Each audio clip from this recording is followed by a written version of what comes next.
So just arrived at work, and a huge part of what we're doing is assimilating. You know, we leave our black areas, we come to these white spaces, and we have to put on our accents, and we have to be the better black. And so it's a daily thing that we live out and we experience as black South Africans. And yeah, this is it. So from here on, I'm going to be the better black. Aside from my soul.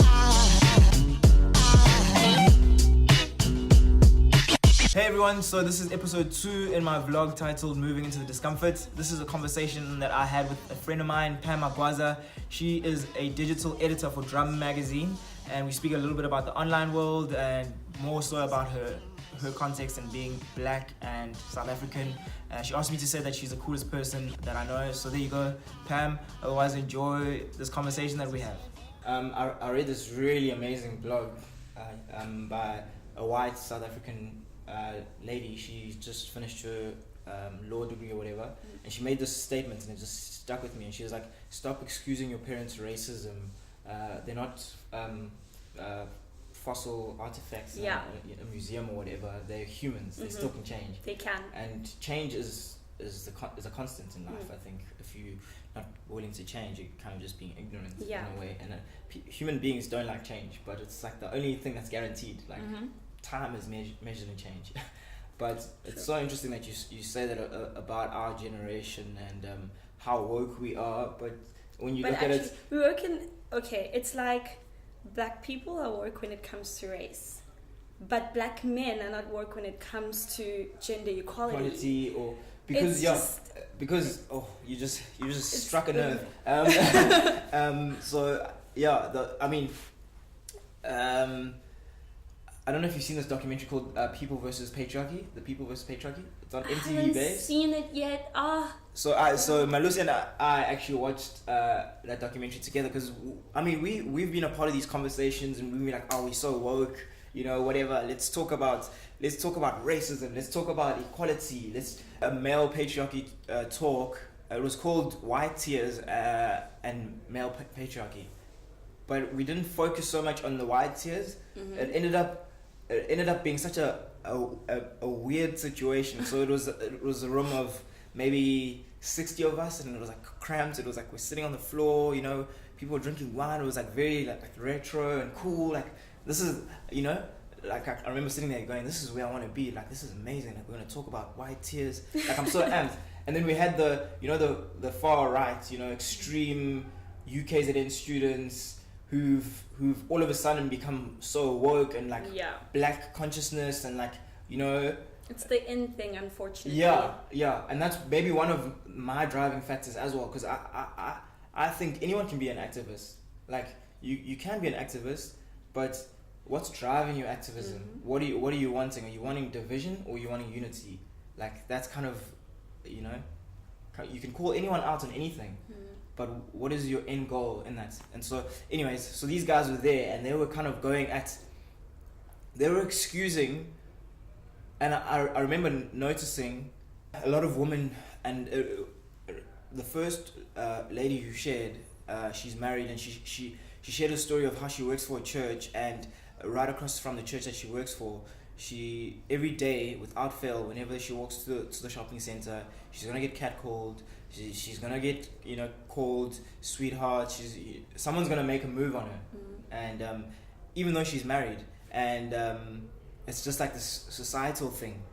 And I remember that was her story, and I was like, sure, like that's hectic, you know. I can't imagine what that's like. Thinking that to myself, and immediately there was this move against, no, guys can say what they want, and I was like, guys, we're not acknowledging her story. We're kind of writing it off.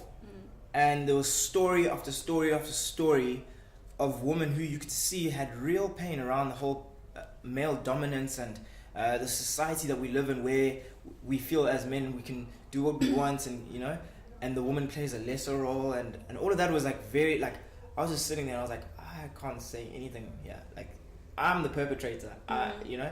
And then we watched this whole male dominance, the People versus Patriarchy, and it's confronting, because you sit there and you realize, I mean, when the whole hashtag men are trash came out, the first thing I thought to myself, I'm not trash. I defended my position. I was like, I'm not a trashy guy. I respect women. I'm all for equality. It's not about that. It's not about that. Yeah. Because when I watched this documentary, I realized I've been a part of the system.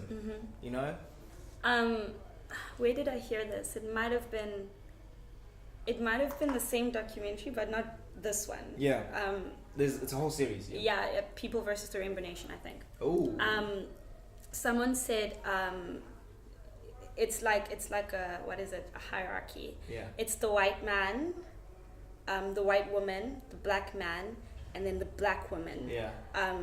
Right at the bottom, and she described it as it's power dynamics. Sure. So, for example, you're telling me about your father, and he'd come home, and in that moment, he's the one in charge. Yeah. He's the king of the house. But when he goes out there, he's not. Yeah. And so he's got to fight for that power. He's got to fight for that power somewhere. Yeah, I feel like it all ties in with even the xenophobic attacks and all of that. It's just black people wanting an outlet for their pain. Doesn't make it right. Yeah. But I feel like if we just focus on each issue individually, we miss the whole point of what this all is. And even, we can look at the ANC right now and what's going on there with Cyril, And for me, I look at all of that and I go, my dad called it tribalism.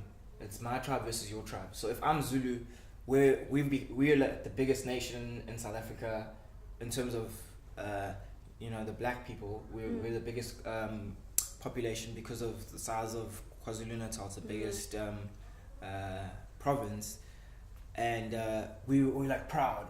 Sama Zulu, and there's all of that. And then interestingly enough, Nelson Mandela was Xhosa, but he was black, and it's different. There's different cultural values and all of that. We're the same. I feel like this is why black consciousness is so important. We need to, first and foremost, this is why I love Steve Biko. He, instead of saying, okay guys, come on, let's get rid of the white people now. Which is, it's a flawed theory, Instead of just saying that, saying, okay, let's just first deal with our minds, because we're trying to fight these people, but then we have all of these issues and we end up fighting ourselves. All of these things that we've learned need to be unlearned, and we need to love ourselves, because all of this hate on another black person is just saying that I don't love myself. I don't love the person that that I see in the mirror. So if I'm not looking in the mirror, I'm looking at Sia and I'm just like, this guy, he looks like the person I've learned to hate. So that's why I just feel like most of the time it's an inner battle that we need to win before, everything can fall into place. We're fighting racism. Those people hate us. We hate each other. It's just the whole mess. Sure. So that's my take on that. That as much as I see personally all of these things going on, I try my best to go into it as a Pam who accepts herself as a black woman, because that's really, really hard sometimes. I have things like, for example, even just, God, I hate to say this, but for the longest time, even when I was growing up, I was like, thank God I'm not darker skinned. That's what I was just thinking. Even my family would just be like, thank the Lord. My dad's really dark, for example. But my mom's a bit lighter. And growing up, I've just been taught, hey, at least you didn't end up like your dad. It's kind of this notion that we all grow up with, subtly, that we're told that it's kind of the closer you are to being white, the better off you are. Exactly. And the more socially acceptable you are, and the more opportunities you can get. The whiter you sound. The whiter you sound.